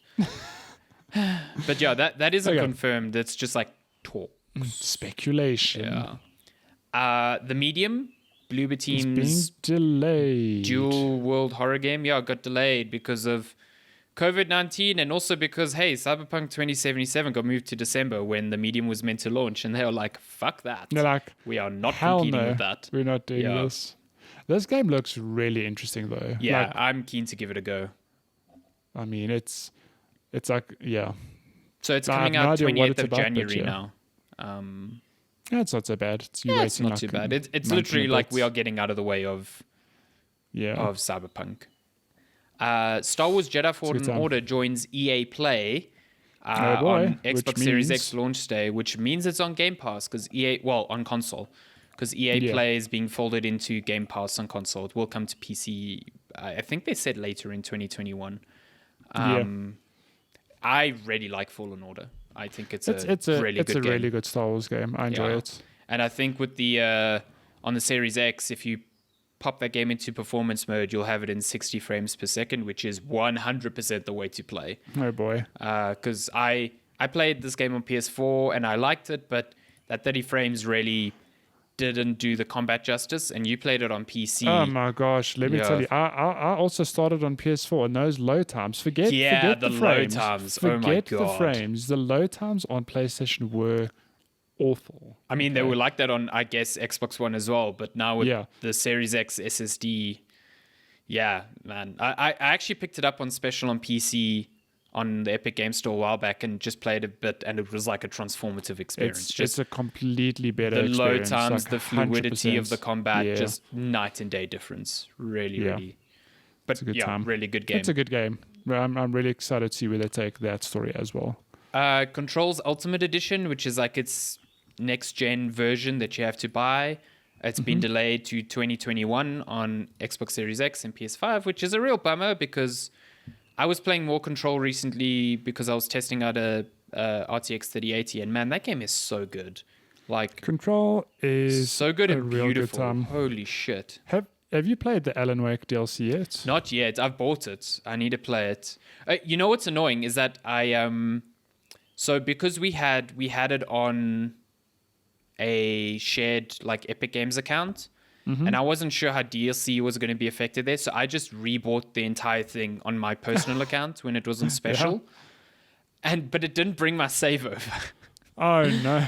So I can't play the DLC because I have no save. Oh my gosh! You need to play Control again. It's like, oh man, I have to play this really good game again. Damn it! Life's hard, but I just don't have the time for everything. Yeah, Control. I really loved Control. What a game! Yeah, really love Control. I think if you've held out waiting for this next-gen version with ray tracing, you're going to be in for a treat because, man, it is gorgeous. It's such a game. Look, I can't say I've got a machine that can handle ray tracing. I can't say I've played many games that do ray tracing. Control's one of them, though, and I'm like, this game, this to me is a showcase of why ray tracing is something to look forward to and be excited about. Like, 100%. If this is what games look like now, wait till developers really start taking advantage of, what it can bring to gaming. And I think, I'm not going to get into it now because it's a big conversation, but ray tracing is more than reflections, and Control shows that because, like, yes, you have these really good reflections on glass and stuff like that, but you also have,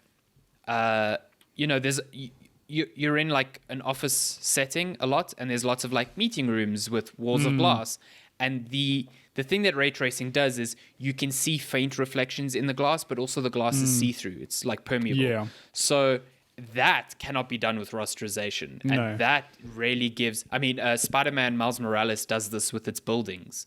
Yeah. And that's going to be a transformative thing as well, because just seeing that, it's how glass works in real life. So when you see it, you're like, oh God, okay, cool. This is like what... It just gives games that extra edge in realism. Yeah, that real sheen. It's really... And it's not something you need to... it's not something you need to like look closely for. Like immediately when you see it, you'll be like, this looks really good.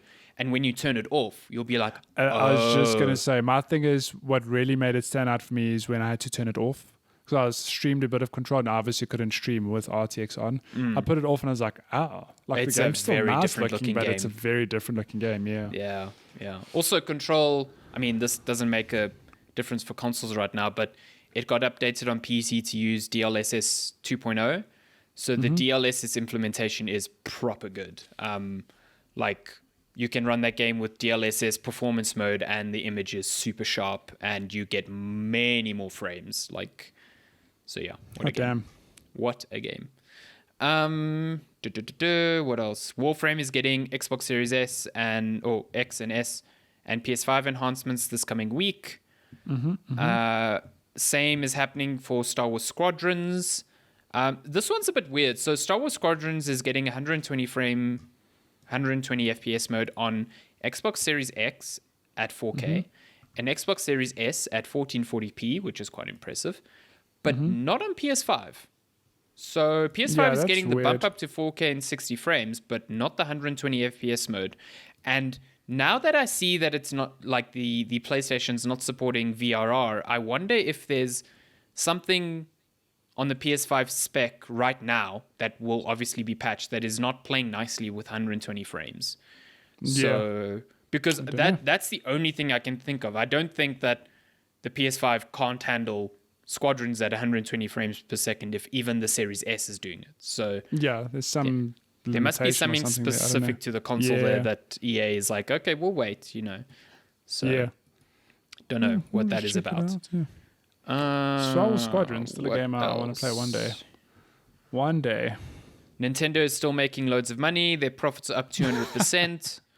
The Switch has now sold more consoles than the NES.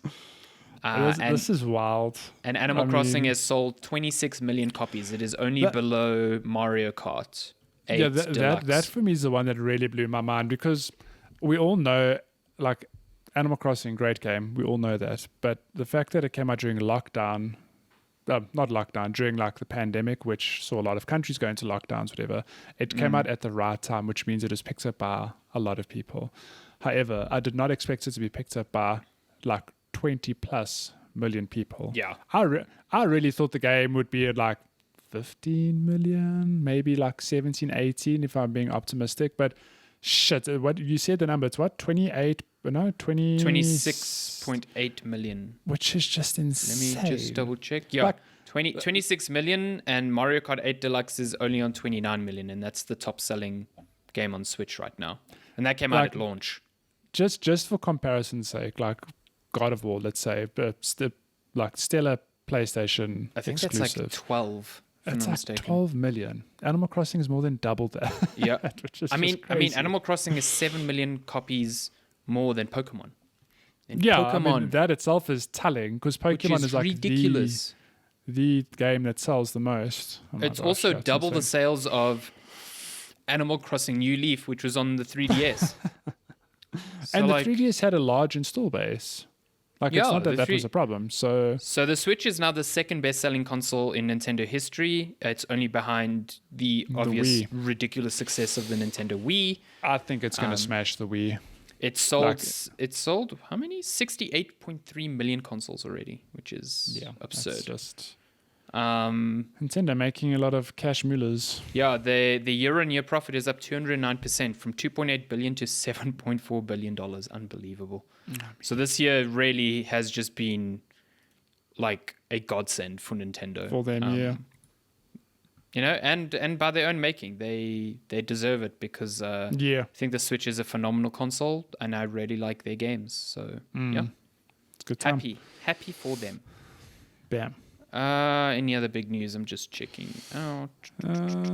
Demon Souls has like 180 game help videos as part of the PlayStation's UI help videos, which is pretty cool. That's quite cool. I hope this is indicative of that feature being used in the future. Like, that's pretty cool. Today's Saturday, so by the time you're listening to this probably would have happened, but there's like tons and tons of evidence that the Mass Effect Trilogy remasters being announced today. So pretty sure that's happening. I don't know for certain, but I'm almost certain by the time you're listening to this, it would have happened. So one day I should play them. Is that what you're telling me? They're so good. Yeah, you should. Oh my god, they're so good. So good. Can't wait to play them more. I don't know. Is there any other news worth covering? I think that's about it. That's all the big things. Did we talk about this last week? I think we did. The PS5 requiring PS4 versions of games for PSVR.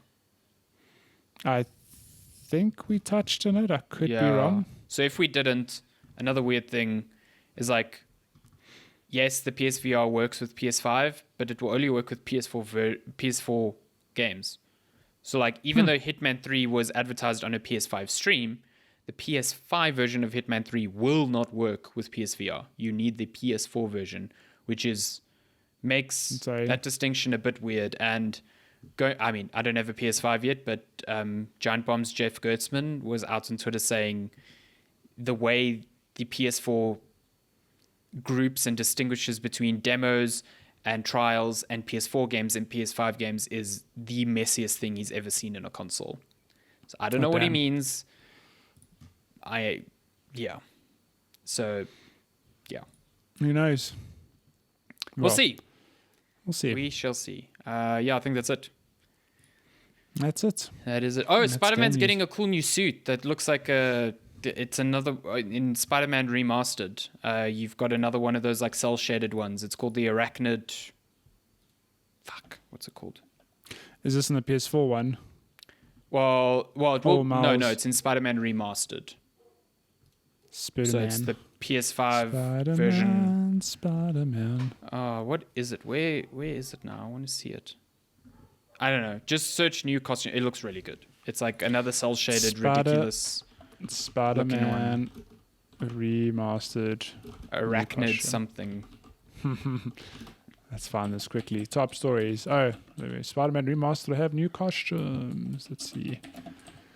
Is it my page is just loading. Is it the white one? No. What? Oh, Arachnid Rider. That's what it's called. Arachnid Rider. Look, I'll send you the tweet. It's so good. Man, Arachnid. It's so good. Just send me the Arachnid Rider. I'm sure I'm looking at the right one. Let's see. Let me pull this open. Oh, are there two? Yeah. It's that red one. Okay, so I was looking at the white one. Look how good that is. Oh, for goodness sake. It's so good. So good. Why is it doing this to me? Hang on, I'm trying to open this link. There we go. There it is. Okay, we can finally see it. Okay, that's really nice. Good lord. So good. Yeah, I see. It's like the whole cel-shaded vibe. Yeah, it's like that comic, which was my favorite one in Spider-Man PS4. Except in cutscenes, because it looked super weird that Spider-Man was all cel-shaded and everyone else was not. What's going on? Yeah. Okay. Well, should we get to questions now that we're already at an hour and a half? Bam. Let's just wrap that up.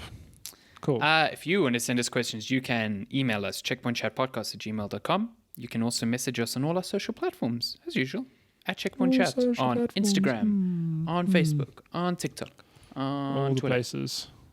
Okay. Yeah. We have a whole lot of questions. So let's start with email. We got an email from, let me just pull up the page here.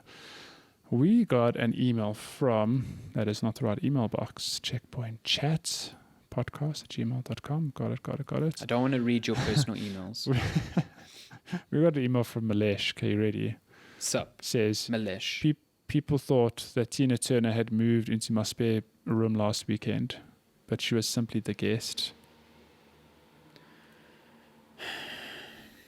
Thank you. This has been episode 123 of Checkpoint Chat. I don't know if it came through the recording, but you just let out the biggest sigh. I just saw on your webcam your chest go up and then just down. Like, I thought I was going to have a good Saturday. Then Malesh had to do this. And now just... Okay, we've got a bunch of quick fire questions. Let's get through this quickly. We will start with some from Megs over an email. He says, do you guys have mainstay wallpaper or wallpapers on rotation at certain intervals, and what are they? For myself, I have 560 and growing wallpapers that change every 20 minutes. These are pictures of places all around the world, barely no people in them or faces shown. So I can tell you that I have a folder on my PC where I dump wallpapers of games that I particularly like or that have really great art, even if it's games I've never played before. And my wallpapers change like every 1 or 2 minutes. It's quite cool. I've got like visuals from Celeste, Bloodborne, Ori, like all the good games, that are super pretty. I've seen your selection. Well, whenever I visited you, yeah, it's pretty cool. It's a good time. I don't do that. I think it comes from a very old, and it might not be true anymore, but I remember back in my day. We played Game & Watch. I played Game & Watch, and also scrolling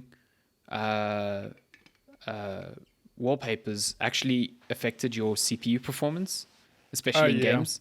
So you would actually see dips when the PC in the background was switching switching wallpapers. So I think ever since then I've just been like, nah, I'm good.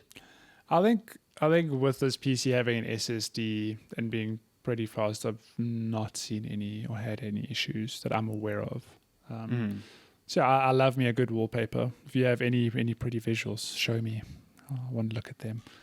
Next question. Would you rather be next door neighbors and enjoy the benefits that brings, so gaming at each other's homes, bras, etc., or stay as things are, being roughly 30 k's away from each other? Oh, when lockdown ends? No, like, would we rather be neighbors or not? I think that's the question. I mean, I wouldn't say no to being a neighbor to you. I wouldn't say no. I think it'd be cool. You'd make a lot of baba ganoush, and I'd come and eat it. So I'd be pretty happy. Correction. Lenska would make a lot of baba ganoush, and we would eat it. And we would just devour it. See, now, the only downside to this question is, if you were my neighbor, I would wake up to the sound of 30 dogs singing the song of their people. Every day. Every day. So, and then I'd have to contend with Lupin and Luna coming to... Oh my gosh, your cats would eat my cats. I mean, your dogs would eat my cats. Exactly. So I do know that very soon I will be close to another Figuero.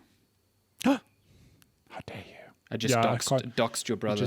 You just Shh, don't tell anyone. No, I don't know when that's happening, but it is happening. Then we can have bries together. I can't wait for you and my brother to have a run together, and he does laps. Fuck no. you mean your brother will run and think I'm walking because I'm that much slower? Why so slow? My God. Next question. Alessandro, how soon would you be moving to Apple's ARM platform-based MacBooks? Sure, not for a long time. No, for a long time. So if you don't know, Apple is holding an event on 10th of November where they supposedly announcing their ARM-powered MacBooks. So ARM, new type of CPU, it's used in iPads, iPhones, most of your smartphones. Essentially very fast, very battery performant, and now Microsoft's already launched like a Surface tablet powered by ARM. They're trying to get Windows running perfectly on ARM. Mac is like, we don't want to stick with Intel anymore, so we're going to make ARM-powered MacBooks. The problem is that programs running on Intel or x86 CPUs do not play at all nicely with ARM, which runs on a completely different instruction set. So Apple's making this, like, they call it Rosetta Code 2, which kind of like converts the way those programs work to then work on ARM. And I always know that will incur some sort of performance penalties. So I think that shit's going to take a few years to shake out. I would not buy the first gen of that at unless you got a lot of money and you're just curious. No, got that Mueller. Not a chance. Okay, next question. If you could choose to change the currency name of South Africa, what would it be? Such as dollars, euros, yen, pounds, etc., etc. I like the rand. I think it's a cool name. Right, it's a good name. I mean, what is a distinctly South African term, though, if you were to name a currency? Bucks. Africanacity. South African bucks. I've got 10 South bucks. African bucks. I mean, that is the currency, right? Exactly. It's not rands. I mean, we use. How much money do you have? I got 10 bucks. 10 You bucks. say that, I got 100 bucks. Say that someone. Oh, I guess bucks. That's not really a South African thing, actually. I'm thinking about it. Like not, Americans say that as well. Except we actually have buck in our country. Is true. Not that Americans don't, but we have should officially a lot name of it choice. to bucks. I think that would be good. And then every note can just be a different kind of, it can be a springbok. I've got 10 impalas. I've got 20 kudu. I've got 50 wildebeest. Well, they're not bucks, but whatever. Or I've got 100 zebra. That'll be cool. Next question. What is the oldest appliance that you have in your home? I recently replaced a fridge that is now 36 years old that my father bought at the first Pick and Pay in Boksburg. Wow. It sadly doesn't keep as chilled as before despite being regassed. It takes 2 days for ice cubes to be 70% ready. That's very specific. That's insane. I feel like Migs has sat and watched these ice cubes. Funnily enough, the oldest appliance in my house is also a fridge. Is it the Red Bull fridge? No. I wish it was. The fridge we have in my house, I think, is older than me as well, and it works perfectly. It's great. Well, why a fridge on that? Fridge is the best appliances you can buy, I guess, because they last forever. So Lenska can maybe correct me here, but she often tells me the story of years ago when her dad was working, he got... Why did your dad buy the fridge? Did he get a bonus? Yeah, he got like a nice big bonus. So he got a big bonus and he bought a really nice fridge. How old would you say it is? Like if you were to guesstimate. I don't know. She says she has no idea. She was in primary school. And Lenska's very old now, so was it Wow. You're really angling to get kicked out of the house today. It's at least 2 decades old. But again, it's probably the fridge, I think. Yeah, I mean fridges I feel like they don't build them like they used to though, because new fridges I don't know. They just don't seem as stable. The one thing I wish, I mean, I'm not going to buy a whole new fridge for this, but the one thing I wish I had on the fridge is one of those little places where I can just go and put a glass and get some nice chilled water all the time. That'd be great. Yeah. That'd be great. Lenska says our oldest appliance is the washing machine. Oh, really? A tumble dryer. Damn. Oh, we got a new one pretty recently because our old one died. But yeah. Well, did you say it died? Did you have a funeral for it? Yeah, we buried it in the garden. Tell my child baby washing machine that I love them. Yes. Lenska's got a story. Do you want to tell everyone? So my mom, every time she buys we buy a new appliance, she puts it in her diary, and my whole life I've been notified when it's the washing machine's 4th birthday and the fridge's 7th birthday. That's great. A celebration. You should bake a cake for your your washing machine. We should have cake. Yeah. Washing machine, you're 5 years old, you're getting a big load today. The last big thing I bought was this PC, and it was on Black Friday. So it's turning 2 this year. Hooray. Oh. And I have cake to celebrate. Bake it a cake, yeah. Bake it an RGB cake. Oh my gosh. Okay, last question from Meg says, if given the choice, would you rather play a game with a physical device such as a keyboard, mouse, or gamepad, or use your mind to control the actions in the game? One-way communication. I think that's difficult to say without knowing what that would feel like. Yeah. Also, I feel like that will be a thing one day. Oh, yeah, 100%. Maybe. I mean, I guess this is where the whole disconnect between like traditional controllers and VR already comes in, because with VR, yes, you have controllers, but you're interacting with the world in a completely different way. Yeah. So yeah, I don't know. I get, again, it just depends on how it feels. Yeah. Because obviously games right now are designed for controllers or designed for VR. And the ones that try to be both are the ones that feel really shit. So yeah. I mean, if implemented correctly, I think mind is the way to go. Oh yeah, like, that'd be rad. The you probably have far reflexes. more possibilities. So yeah. Okay, now we're going to shoot over to Instagram. We have a bunch of quickfire questions, but we have one from Deathbox who says, out of all the different jelly tots, what's your favorite and why is it the OG ones? It definitely is the OG ones. Listen, I have a soft spot. Okay, maybe not anymore. It's been a long time since I've had them, but the sour jelly tots, holy hell. They're far too sour, man. They're so sour. They are far too sour. in my old age, I've gone weak. I can't eat such sour things because it hurts my teeth. But oh my gosh, Jesus, they're so sour. They are I ridiculous. love them. Something's really good and sour when you like burns your glands off. Yeah, you develop like little ulcers in your mouth because of how sour it is. That's the way it should be. I like jelly tots. Well, I mean, I can't say I'm a huge sweet person, but I like jelly tots. I don't like jelly tots in chocolate. I think those are gross. You know what? I actually have a very soft spot for that. As you're talking about the slab that's in white chocolate. Yeah. It's very sweet, but I like sweet Not stuff. a fan. So I like the slab of the like Milky Bar and Smarties. Hell yeah, smash that. But with jelly tots, meh. Astro's the best combination of sweets and chocolates. Yeah, that's true. Astros and popcorn, fucking hell, love it. Okay, we have some quick fire questions from Cello ZA, who says, question 1, not really a question, more of a statement. I want to thank Sandy for being brave and showing up when he knew he would lose in Trackmania. Let me just tell you. Let me just give some context to this. I showed up and played Trackmania. And then what happened? Yeah, tell us. And then I beat Cello. And then he logged off. Like a coward. Yeah, what did you go do? You went and you watched Liverpool play. Yeah, what a coward. I mean, he will say that he came back and beat us on a few tracks, but you can't believe that. He wasn't talking on you can't prove that, Discord. Man, yeah. You can't prove that. Can't prove nothing. So he goads me into coming to play Trackmania, and then like a sore loser just leaves. Wow. I mean, we'll play more. Also, we all know that the winner of that night was puking. Because holy shit, that gosh. Dude. My God. I think he's breached top 30 in South Africa now after the grind. What a mad lad. Mad lad. And friend of the show, Gary, was there trying his best. He actually put in some good times. Did, yeah. Really good times. That game takes some getting used to, though. Yeah, it does. Yeah, it takes a while. Not yeah, I must say, I'm not a huge fan of the new tracks.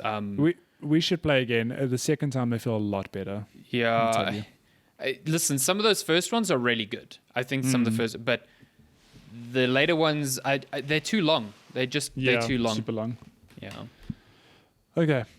Next statement, I guess. I know what you did last summer does not fall into classic slasher movie category. It definitely does. What are you talking about? Surely it does. Of course. It's a bunch of stupid teenagers, a masked killer with a hook killing them. How is it not a slasher? It is like slasher 101.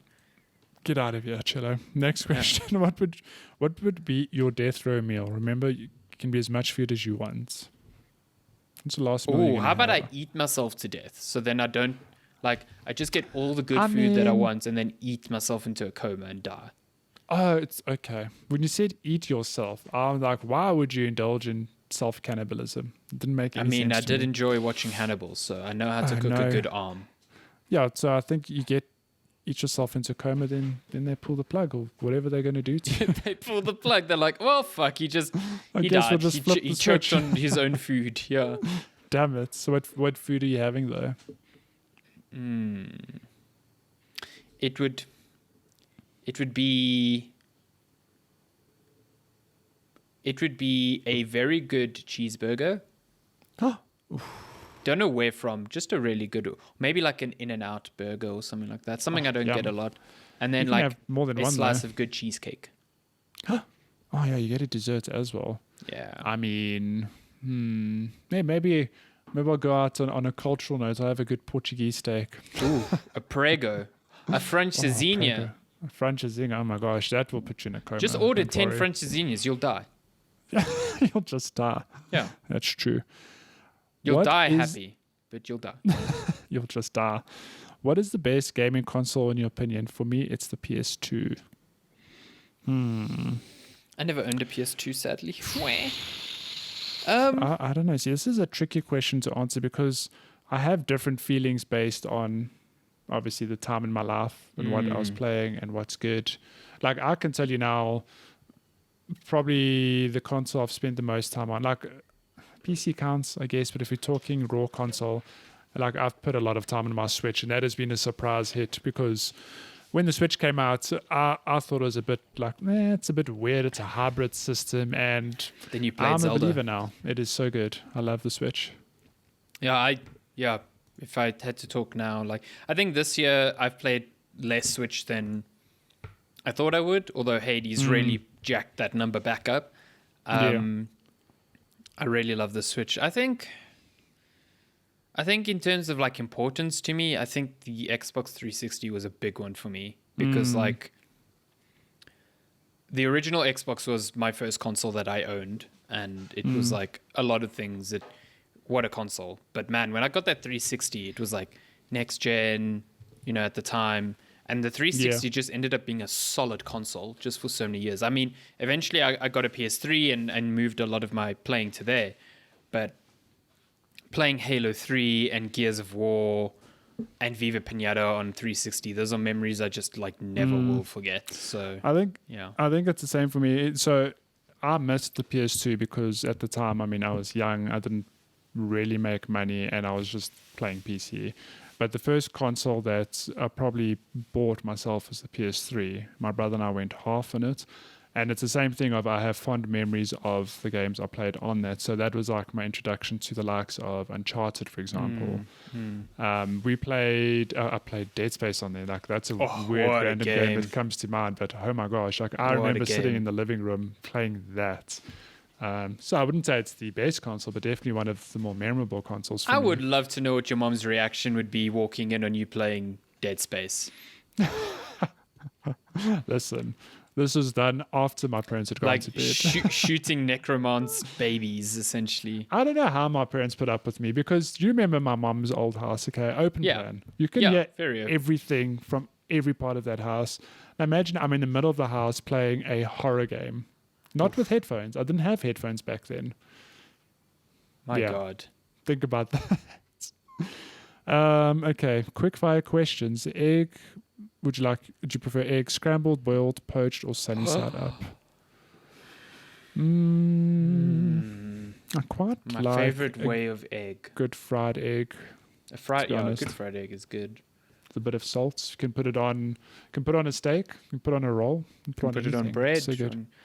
My favorite is definitely probably poached egg. I love poached egg. Poached egg's nice, yeah. Do you like it as well? It's also just a very fun way to cook egg. Like putting it in a little swirl of water and watching it do its thing. It's very fun. Just gets hard. Ice cream or frozen yogurt? Ice cream. Ice cream, definitely. Very good ice cream always beats good frozen yogurt. But frozen yogurt, I think any frozen yogurt beats bad ice cream. Yeah, look, I like frozen yogurt, but I love a good ice cream. Oh, good ice cream. I'm going to Cape Town soon and I'm going to go get some more. Can't wait. Oh, good Lord. Pringles, Lay's, or Simba? It depends on the flavor to me. To me, I think Lay's has the more interesting combinations of flavors. Like there's that Thai sweet chili, which is really nice. Very good. It's very good. Wait, there's no Doritos on here. What the heck? Yeah, no, that's the real crime there because Doritos sweet chili is just the best chips ever. Yeah. But then Simba does have like the cheese flavor, tomato. Fruit chutney is like a guilty pleasure. The best salt and vinegar chips are still Simba. They are not Lay's. Yeah, that's the thing. Yeah, the Lay's salt and vinegar, they're fine, but the Simba salt and vinegar. Simba salt and vinegar is where it's at. So now you have to choose Lay's or Simba or Pringles. Pringles also really good, just for the record. Pringles are good. I like the Pringles, the ones that they have. I don't know if they do them anymore, but they had nacho ones, which are more like corn chips. Those are really good. I really like those. But if I had to choose, it would probably be Simba because like, well, okay, if I'm not allowed to choose Doritos, but the Simba tomato and Simba fruit chutney and Simba salt and vinegar, there's just so much good variety there. Mexican I'd probably choose Simba as well. Yeah.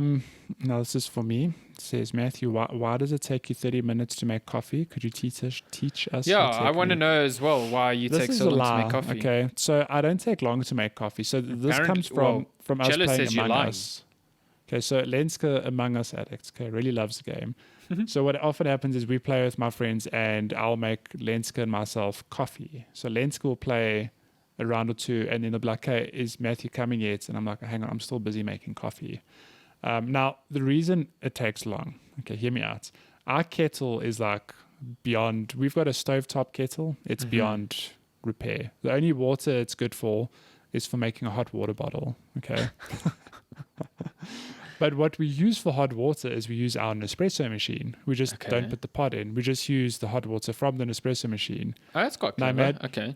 Okay, now, but imagine how slow that water runs out. Yeah. And it's only a little bit, yeah. But it'll take like, it takes like a good 5 minutes, I'd say. Maybe 10. That would drive me insane. I won't lie. And that's my response. And then finally, last one from Chilla says, and finally, give me a spicy hot take. My spicy hot take is that I don't take half an hour to make a coffee. Wow. You know? I mean, he said spicy hot takes, not lies. Wow. Why do you like this? What's your spicy hot take? I mean, it's the one I've said many times. Skyrim is a bad game. Shit. Yeah, you're right. You have said that many times. Elder Scrolls 5, Skyrim is a bad RPG. And good Lord. I don't care if you like it. You're allowed to like bad things. Wow. So that's not spicy. That's just salty. Come at me. Come at me in the comments.